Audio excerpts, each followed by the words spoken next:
Hi everyone. Thank you so much for finding us on your favorite podcast app and or YouTube.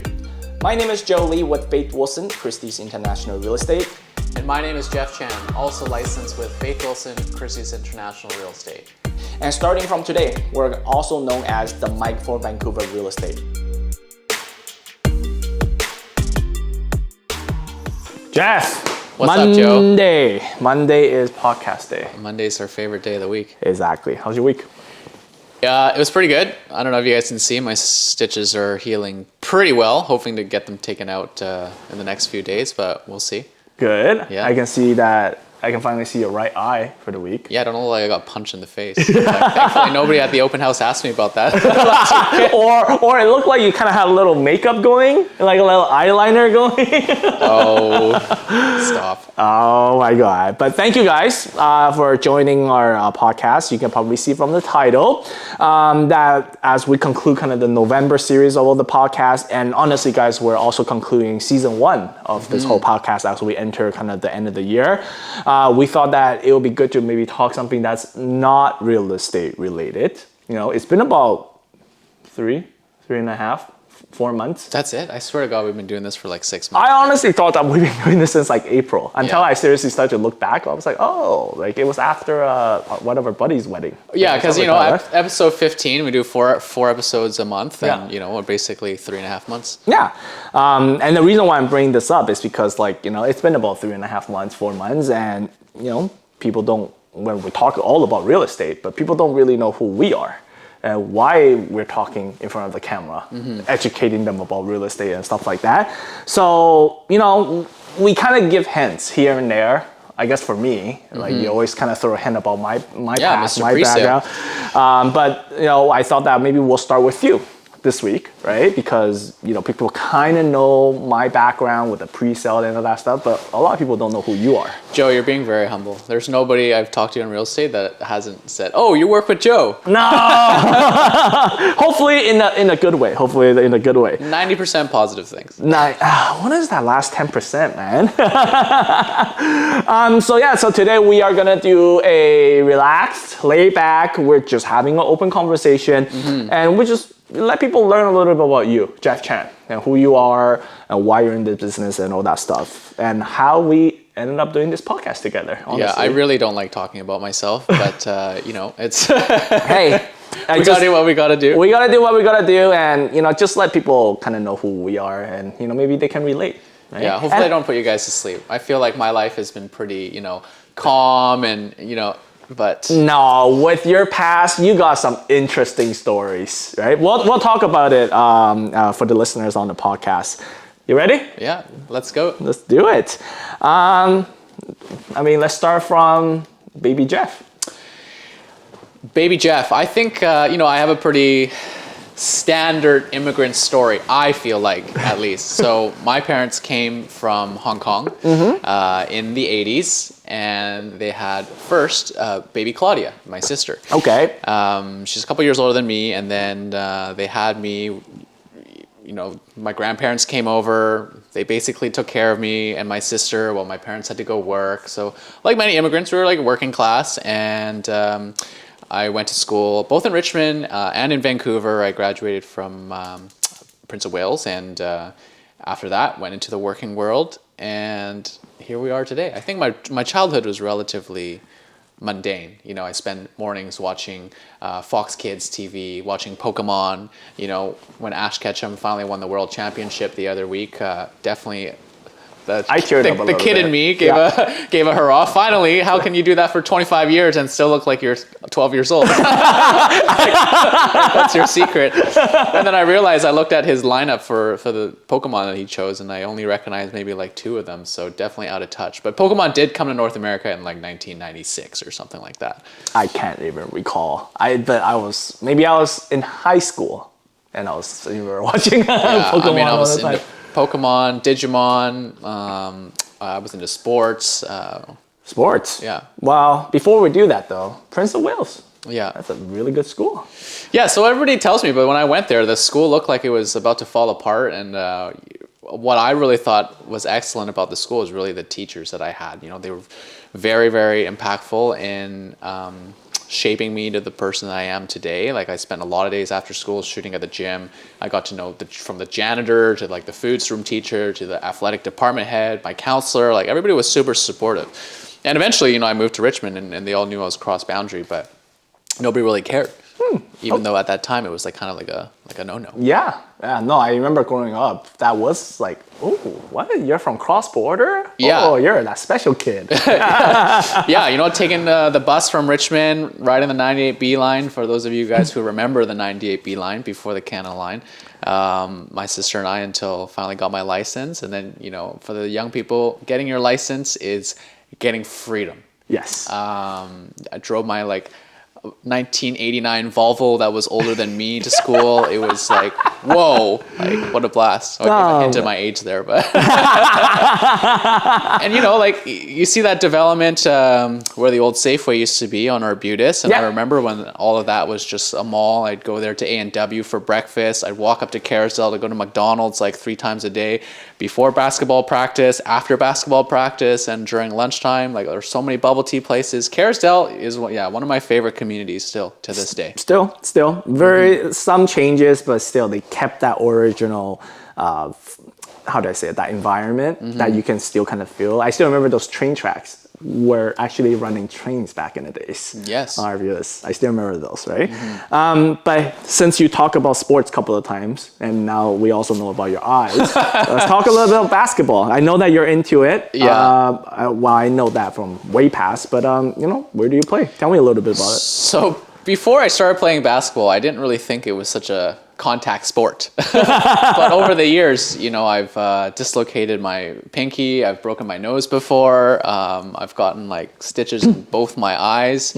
So maybe I just have bad luck with it. I don't know. But funny thing is people that know me, that I love playing basketball. However, I don't watch any basketball. That's the thing. I always say you're the only person that is so in love with basketball that doesn't know anything about the NBA. No, because I'm so into NBA, and our friends are so into NBA. Oh yeah, I've never participated in any fantasy basketball. I just really love to compete, and I think that's what it is. And when I originally started basketball actually wasn't my sport. I actually like playing soccer, but my mom was like, "Oh, Jeffrey, don't play soccer. Your calves are going to get super big and it'll stunt your growth." And of course, me being 11 years old, I'm like, okay, Mom, I'll play something else. And then we went into volleyball and basketball because, you jump a lot. You're automatically going to be higher.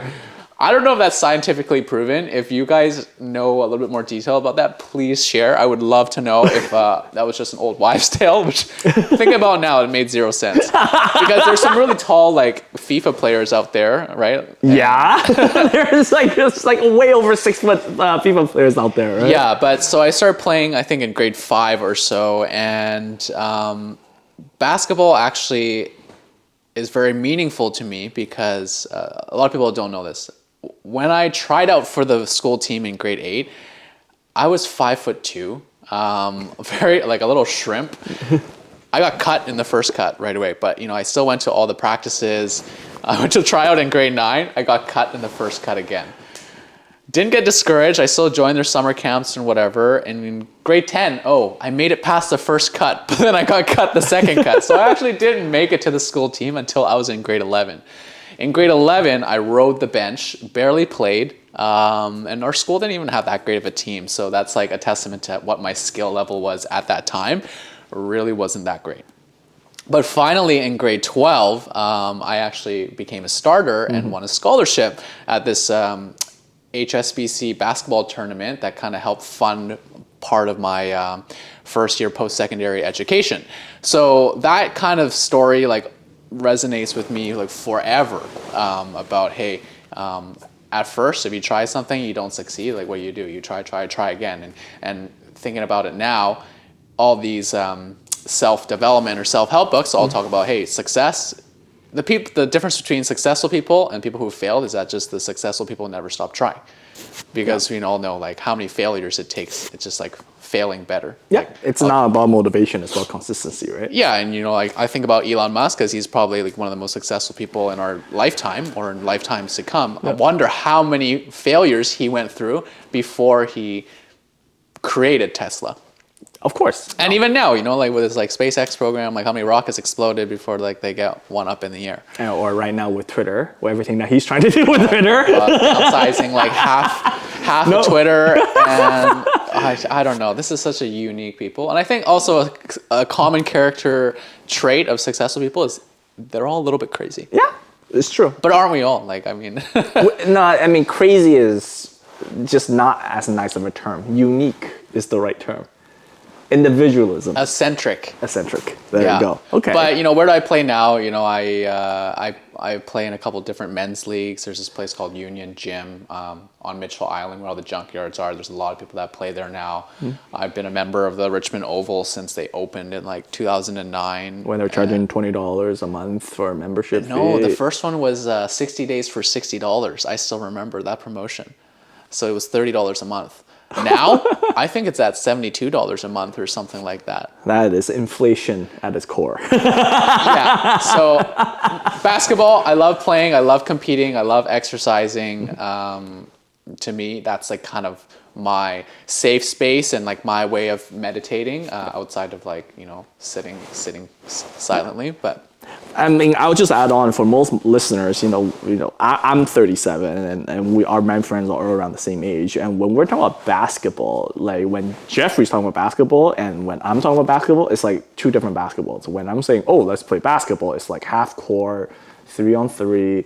You're barely trying because you don't want to pull a muscle. You don't want to tore your Achilles or and but your basketball, I remember the one time I need to go pick up something and I want to drive to, it's like full court, full contact, people just running back and forth as if you are playing an NBA game, which blows my mind because I'm like, how are you still moving at this rate? Health is wealth, and I think if you really put the time into like your personal fitness, which I know you have in preparation of your Hawaii trip, you'd be surprised at the result.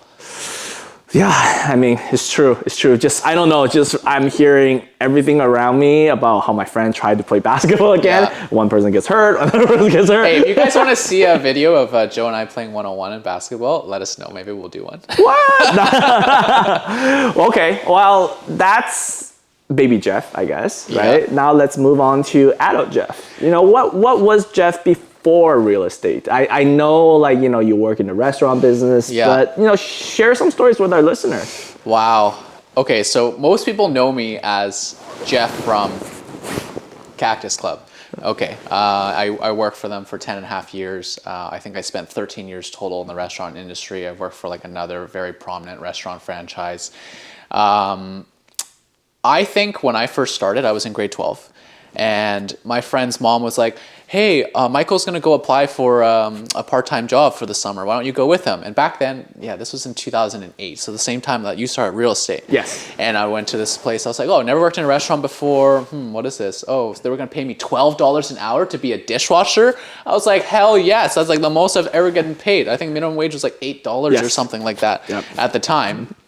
I had never even been to a Cactus Club. Not even the one on number 3 Road in Richmond, that dinky one before it got torn down.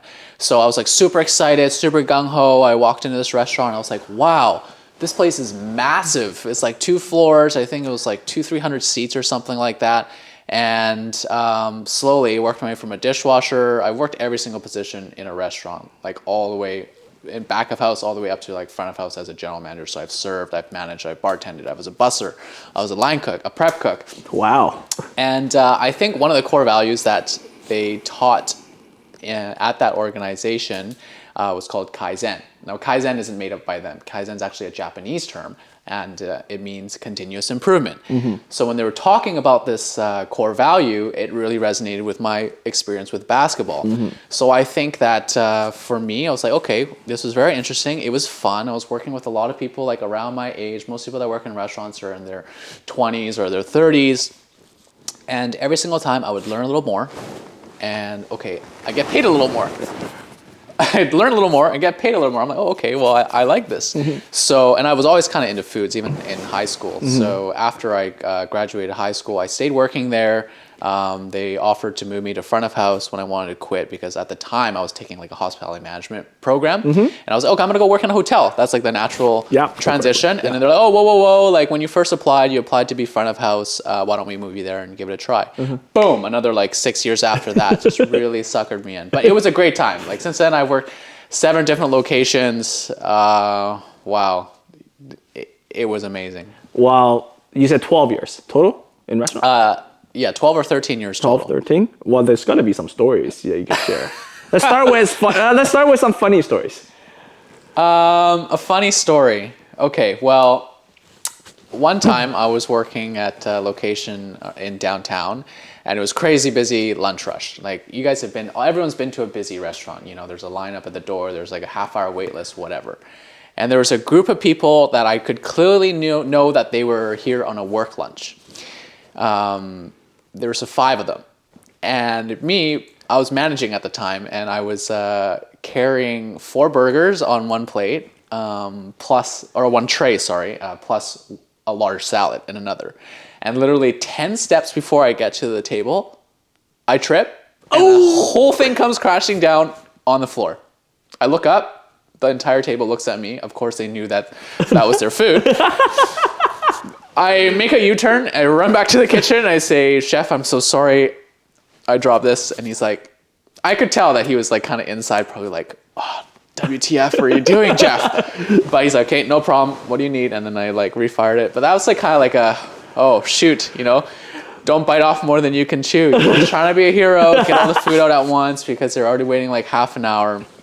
I would say that that's kind of like a funny story. And there's a lot of stories like that. So I think working in a restaurant, you're constantly putting out fires. And I think for the people who haven't worked in a restaurant before, hopefully I can like shed a little light on it. Like literally every single day, it's like you're going to battle.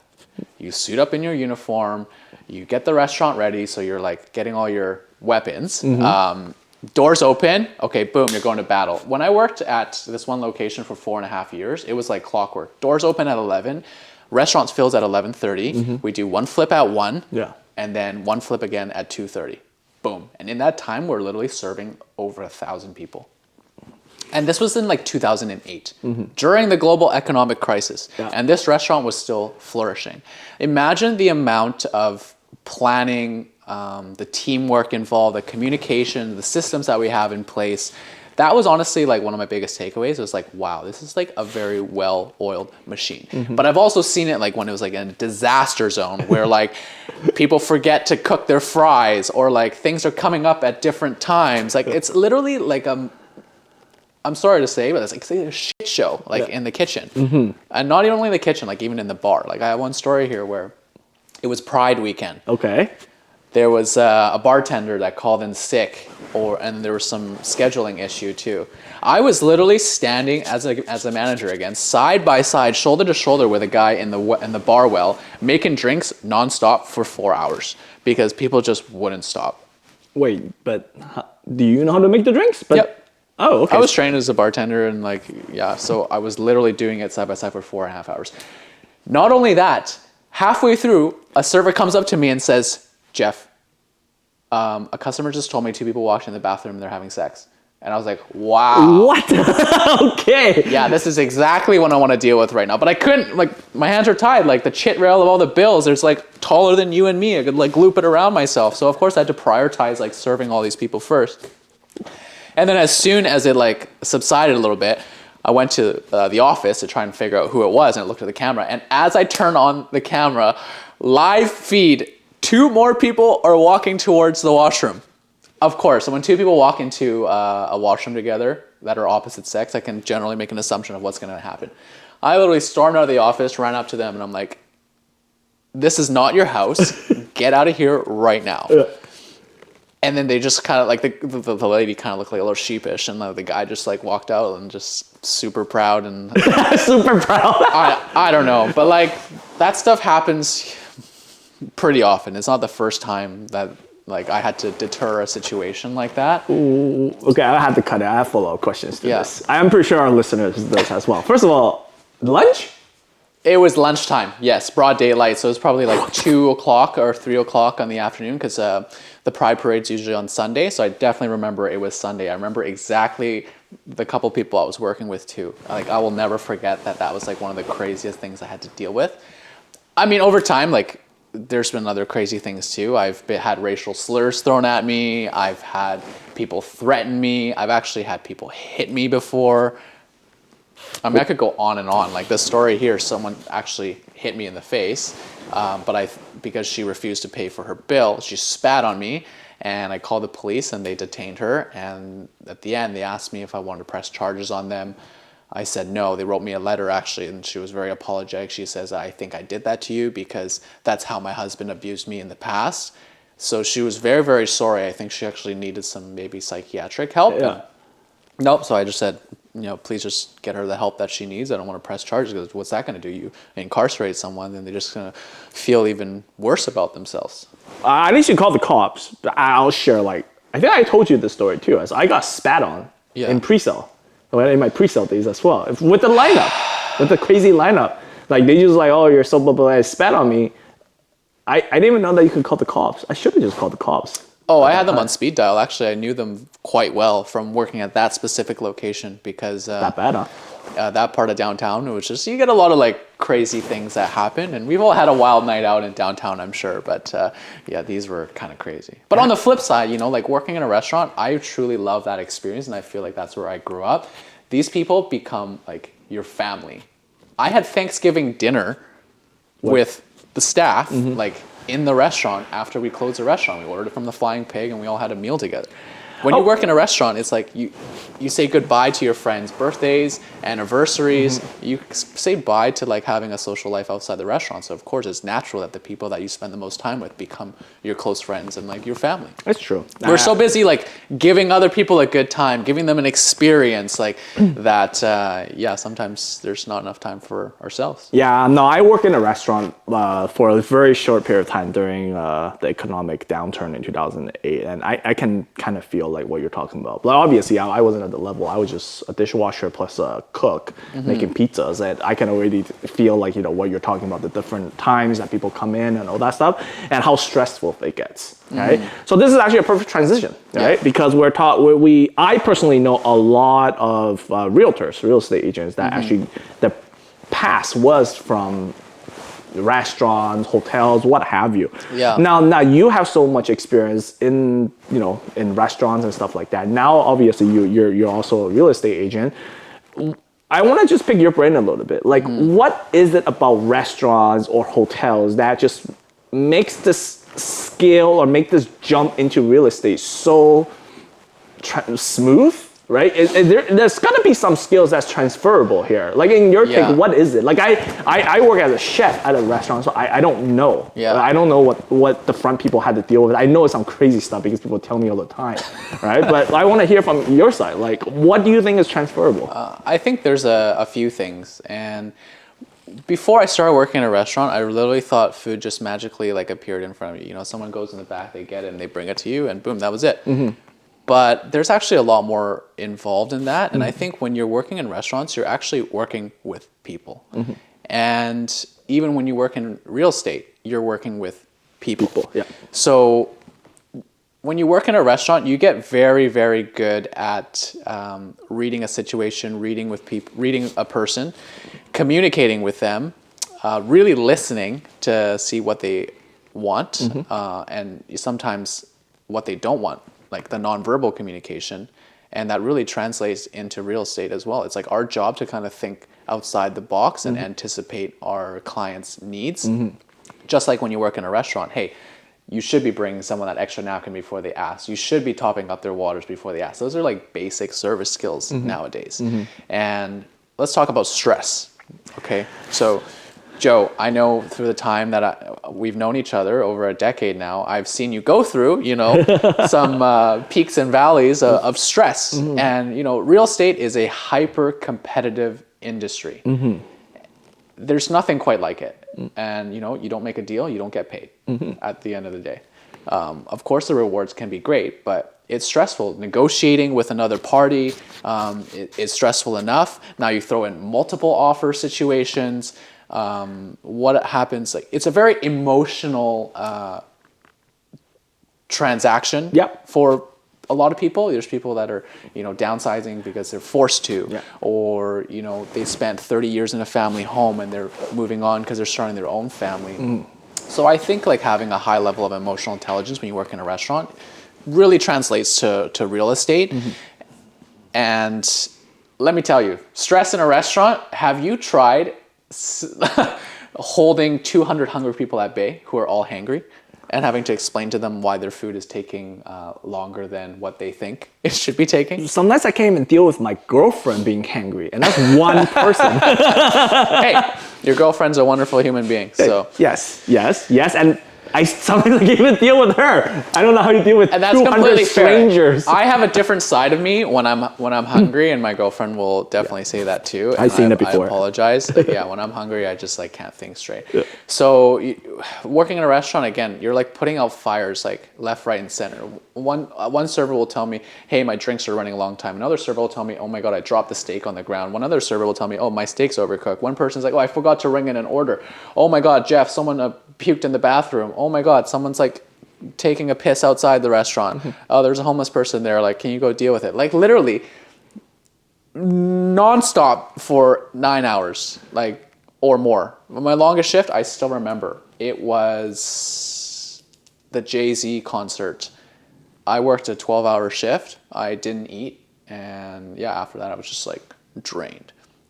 So I think like when it translates to real estate, like we're really good at stress management. We're really good at problem solving. We're really good at communicating and listening. And I think those are probably kind of like the top things that come to mind when I think about transferable skills.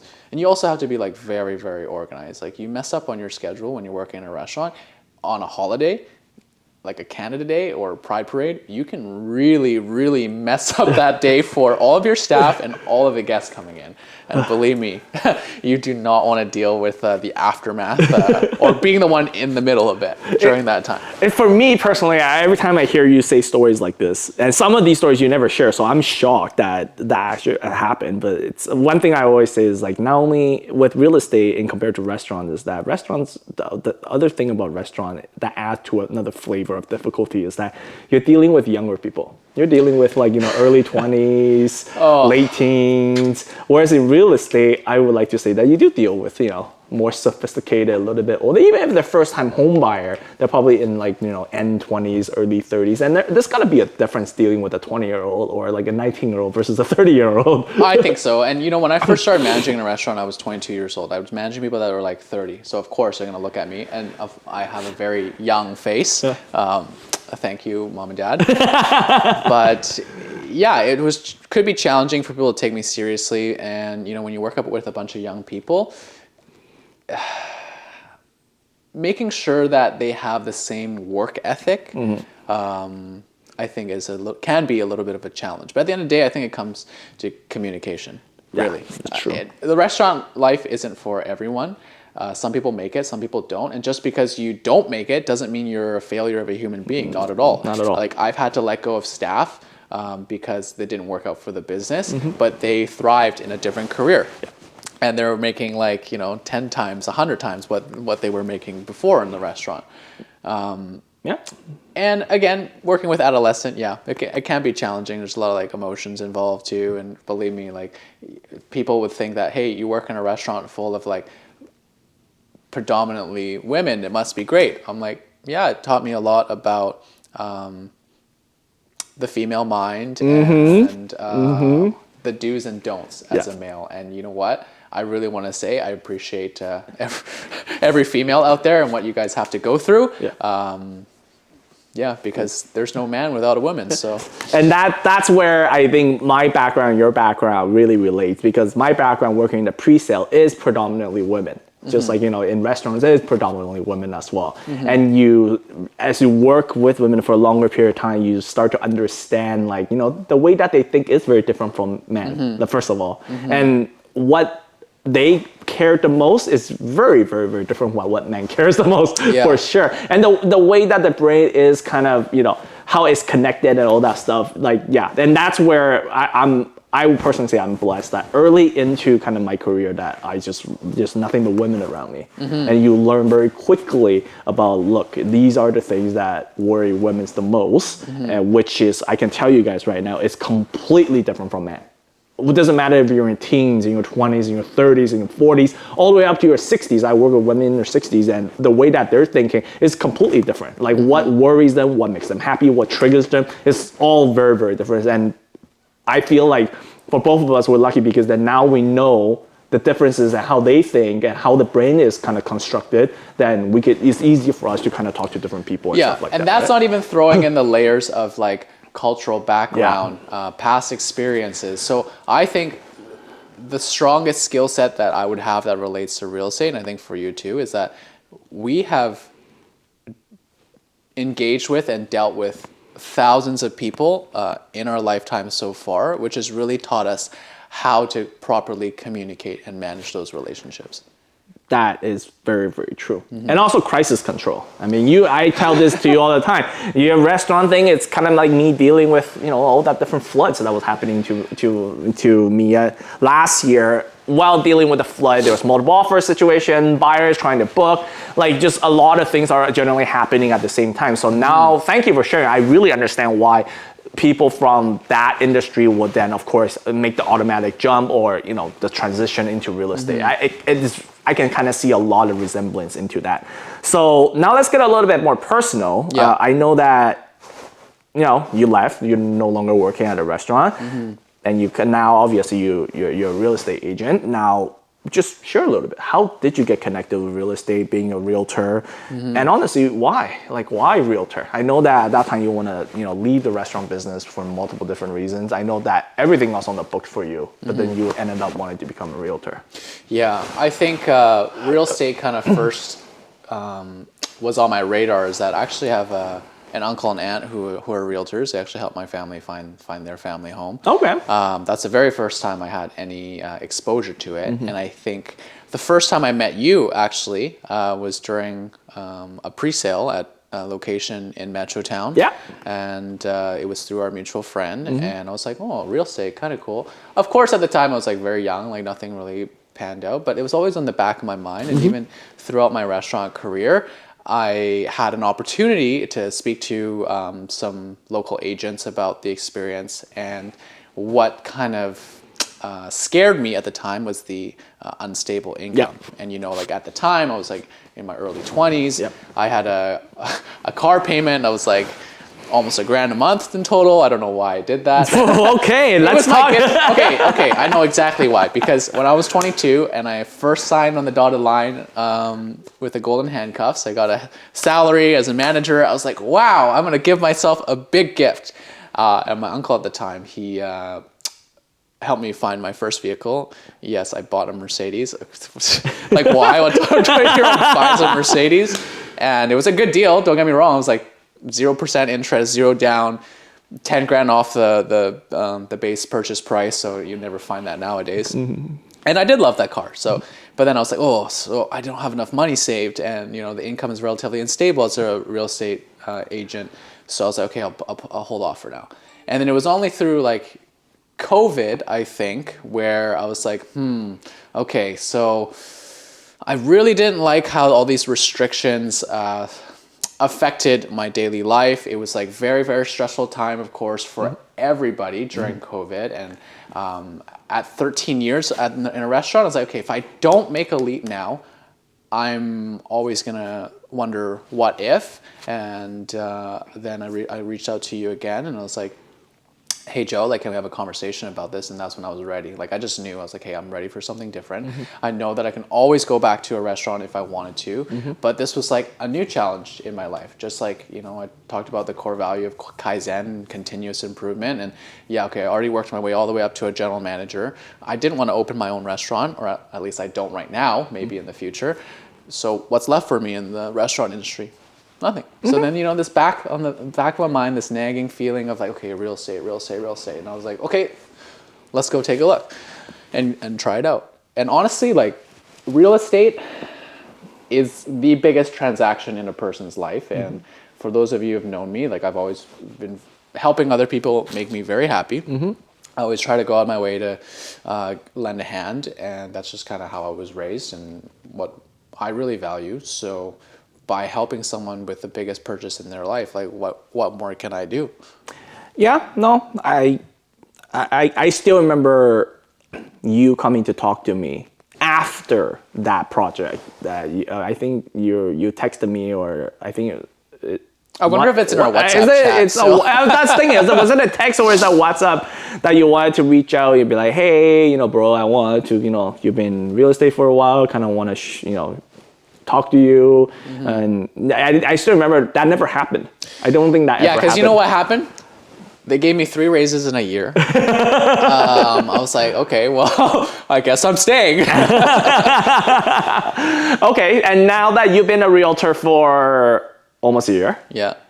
How has it been? Like, highlights, lowlights, funny stories? I think when people think about real estate, you watch shows like Selling Sunset and whatever on Netflix, and everyone thinks like, oh yeah, you're going to be making like hundreds of thousands and millions of dollars.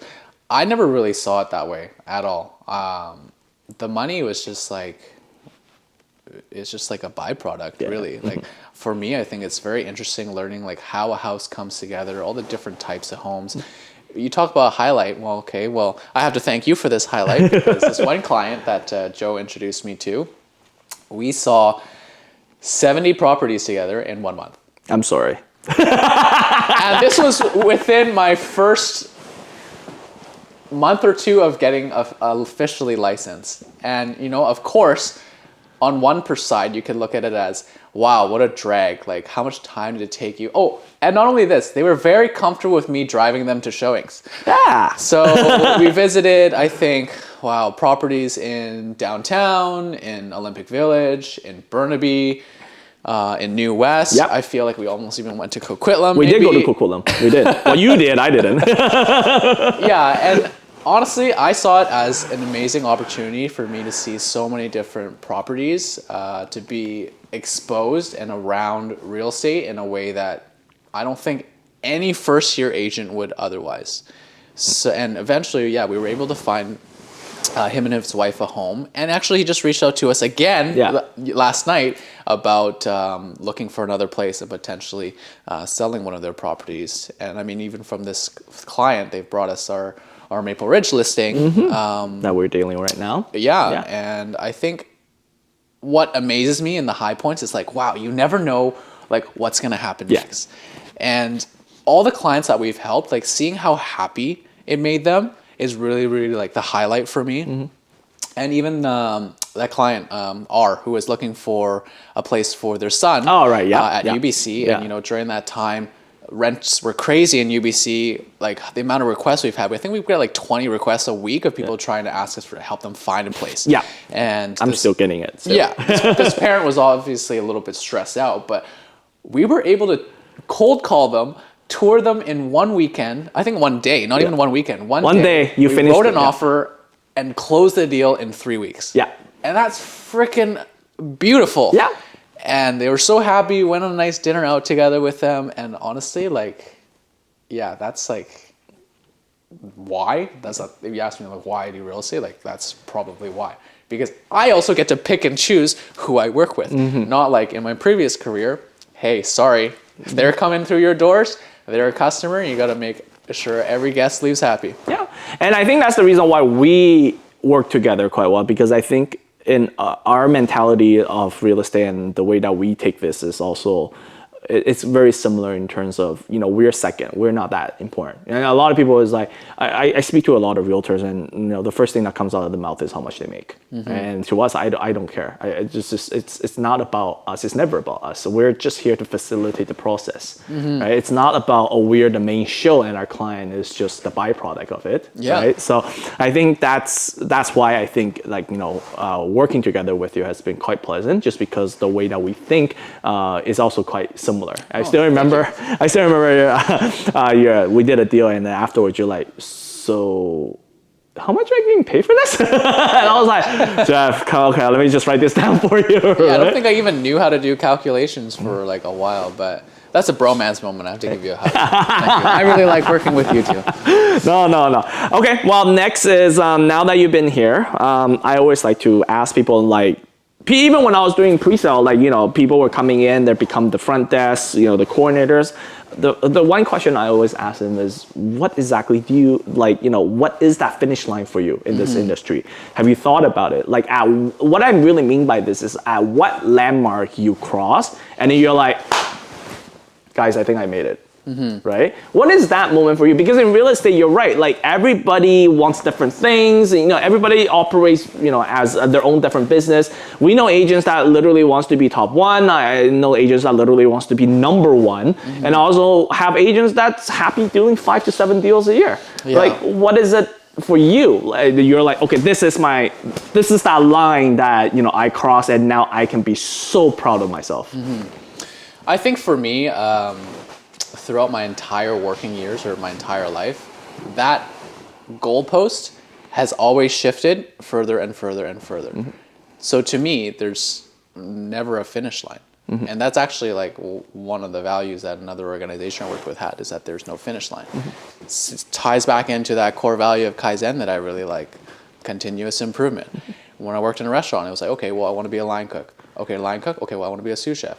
Okay, no, now I want to be a manager. I want to be a general manager. General manager. Okay, maybe I want to own a restaurant one day. And I think in terms of real estate, I think for me, it's just about the positive impact I can have on people, and how far that reach goes. Because let's say I become top 1%. Let's say I become number one. I don't think, to me, that's like, oh, okay, I'm done. I can retire now and chill. Well, actually, one thing I love about real estate is that I could do this when I'm 80 years old if I wanted to. Yeah. Or you could stop tomorrow.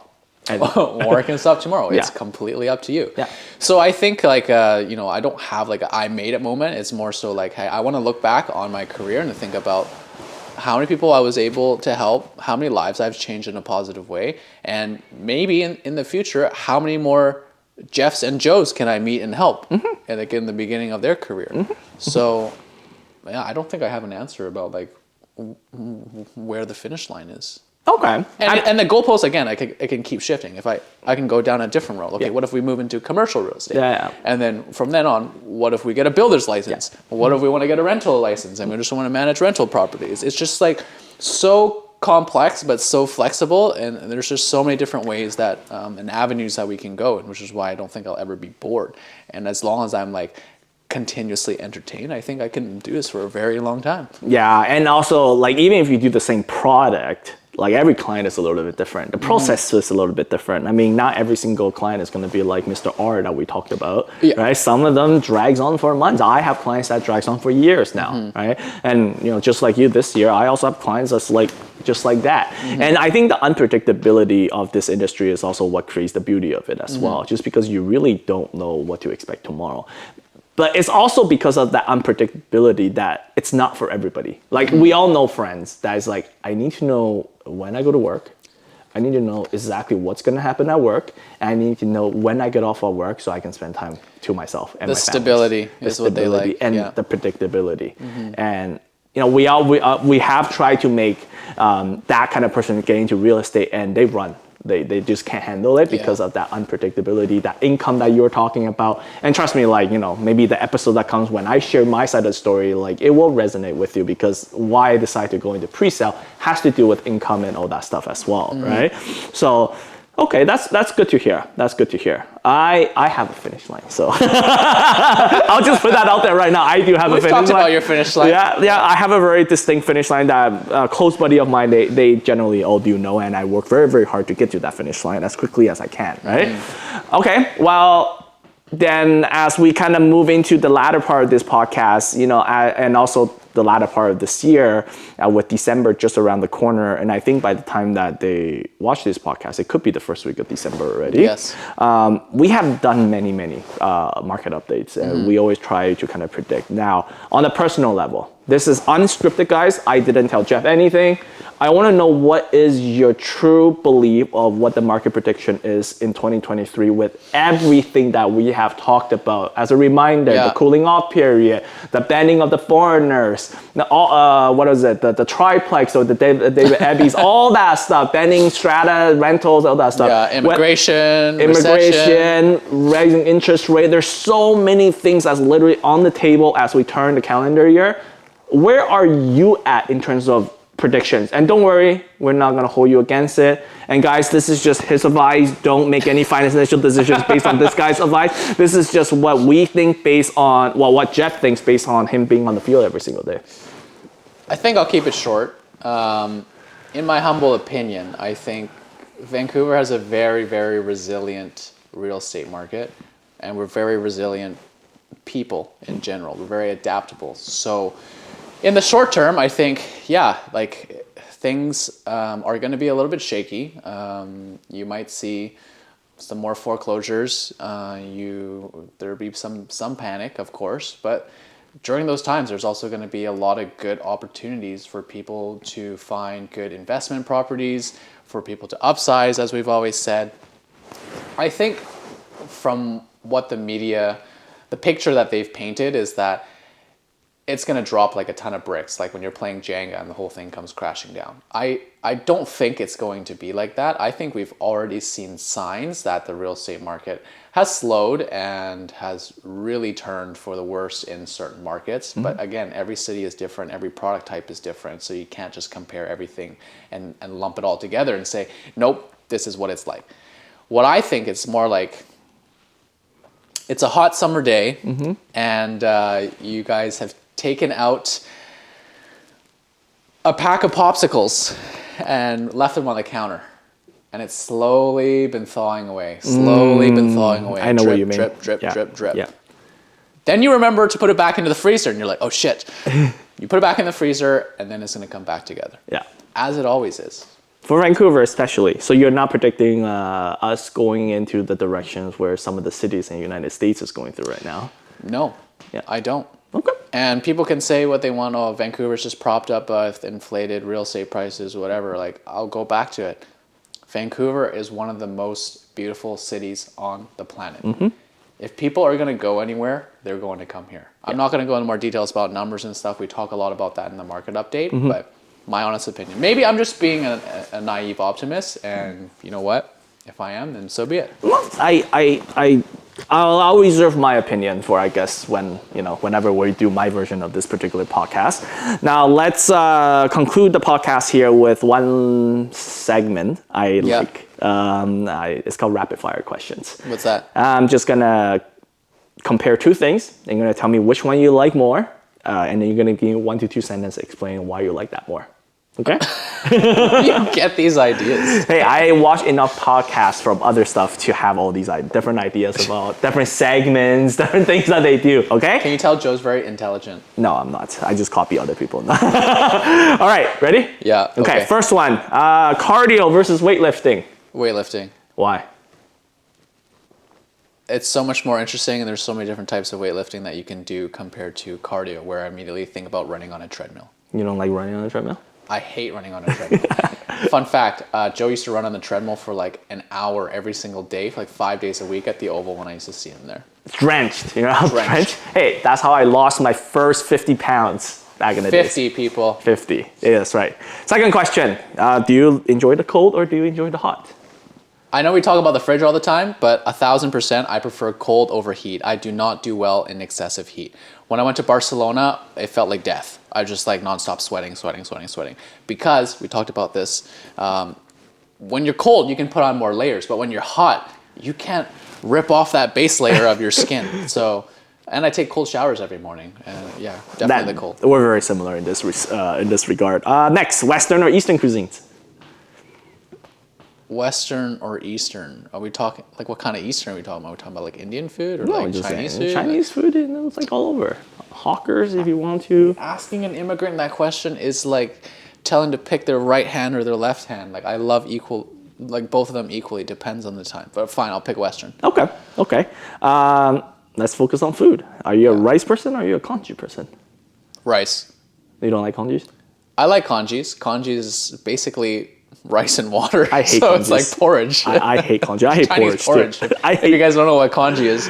Okay. And on a personal level, we did a whole podcast on this, on a personal level. Yeah. Condos or townhouses? It depends on what stage of life you are in for me. This stage right now. As a bachelor or even as like a young couple, I would pick a condo. Okay. As a family, I'd pick a townhouse. Okay. Then let's quickly switch back into food. Are you a Starbucks person? Are you a bubble tea person? I've always thought that Starbucks is the biggest waste of money ever. Hey, thanks. Hey, what? You know I hold one of this every single day. Yeah. But I think only really wealthy people can afford having Starbucks every single day. So, yeah, I think I would definitely pick bubble tea. Bubble tea used to be very cheap. It'd be like $3.50 like for bubble tea. And Starbucks would be like $5-6 for a drink. So obviously I would pick bubble tea. I will never forget my first bubble tea experience. Dragon Ball on Oak and King Edward. That, by the way, is still around. It's still really good if you guys never tried. Okay, fried chicken or steak? I put this one in just for you. I used to be known as the fried chicken king. Yes, you are. I'd have Church's chicken like 3-4 times a week. LA chicken at least like once a week. I definitely would go for fried chicken. Okay. Follow-up question. We didn't run this. With all these new fried chicken coming into the scenes in Vancouver, is it still Church's? For me personally, it's still Church's chicken. I don't know why. It's just... So you don't like the new ones? Like Chico chicken or like Chirpy Hut. Win-Win chicken. Yeah, they're okay. They're not bad. I actually have to really tone down on the level of fried chicken that I consume because I don't want to have a heart attack ever, let alone before 40. So makes sense. Health is wealth. Fair enough. Next, TikTok or Instagram Reel, or YouTube Short. I'll put them together now. The first time I heard about a YouTube Short was probably about a month ago. Okay. I didn't have a TikTok account until about a month ago, and I still have nothing on there. And I didn't post an Instagram Reel until probably 2 months ago. So, Instagram Reel? I guess Instagram Reel if I had to pick one. I'm sorry, I'm sounding like a boomer right now. You know, Instagram Reel is basically what TikTok was famous about 2 weeks ago. So you know, TikTok is always first, and the Instagram Reel catches on the popularity of TikTok. Thanks, Joe. No, I'm just trying to justify why I'm always on TikTok, okay? Mm-hmm. Last one. Penthouse or a house? Single family house? Again, it just depends on the stage of life that you're in. I think if I have a family and we have several children together, we would probably prefer a detached home. My dream, or our dream, is actually to have a big piece of land and just, have some animals there and really just detach from the city central hub. You want to get off the grid? A little bit. Okay, a little bit. interesting. Because I really value like peace and quiet the older I get. Yeah. So I think like having a piece of land, and you know what, maybe you can buy a piece of land right next to me and we can still be buddies, but not too close, maybe 2 acres away. 2 acres away? Or maybe 6 acres would be nice, in Maple Ridge. I would definitely want to live there. That is, guys, if you don't know, like I would say at this point, I'm going to throw a plug in there. If you haven't seen our listing at 11680 252nd Street, check out the video, check out the photo. I don't care whether or not you're in the market for it. It's such a unique property. Mm-hmm. I'm just throwing that out there. Okay, my answer is different from yours. You probably know my answer, but it's okay. We'll reserve it for when I do this. And that generally is the end of the podcast. Thank you so much for really sharing your background, your past to our listeners, and being able to kind of relate maybe to some of these listeners that's listening. Why don't I do this? Let's conclude the podcast with where the camera is. You got 30 seconds. Tell people about what you want to do, how what's up with your life. And how do you want to promote yourself as a realtor? or AKA, by the way, it's not just me. I'm pretty sure other people please, I would love to hear your elevator pitch. My elevator pitch. 30 seconds. Wow. Camera's right there. Okay, well, before that, I want to say, if you guys make it to this part of the podcast, thank you so much. Message me personally so I can extend a personal thank you. But 30 seconds, why? Listen, I'm young and eager to prove myself. I'm a great listener, and I will make sure that I do whatever I can to get you the property that you want, or offload the property that you need to offload, because I just care a lot more and I'm invested emotionally into a transaction together. And our transactions extend beyond just the transaction. I could agree on that. All the deals and all the clients that you have dealt with, that you have helped me, everybody has been quite pleased. And a lot of people don't even know, like, you know, what is the experience. They feel like you're definitely much more experienced based on the way that you present yourself and stuff like that. Fake it till you make it, baby. That's right. So thank you. That is it. This is all about Jeff Chan, right? Yeah, thanks for the opportunity. I can't wait to do yours and put you in the hot seat. Oh man, mine's not going to be as interesting. I don't have 12 years of restaurant, you know, and like you said, most people already know who I am, right? So guys, thank you so much. Hopefully you guys enjoyed this whole podcast all about Jeff Chan here. At this point, well, you know what I'm gonna say. Help us with the algorithm. You know, like, subscribe, comment. You know, message Jeff if you have any further questions about restaurant life and stuff like that, right? So we are the Mike from Vancouver Real Estate. Thank you so much, and we definitely look forward to seeing you next week with probably market update, right? Probably something a little bit more serious. Yeah. And just so you know, guys, this is the point. I will say this again. We're probably gonna do 2 episodes in December, and then we're off to our little Christmas break, and maybe like a New Year break, and then we're gonna come back next year with a brand new season, and then we're gonna be doing things just a little bit more differently. So hopefully you guys like this kind of the interviewing process, as that is one of the things that we're probably gonna continue. Can't wait. Thank you guys. See you there. Bye now.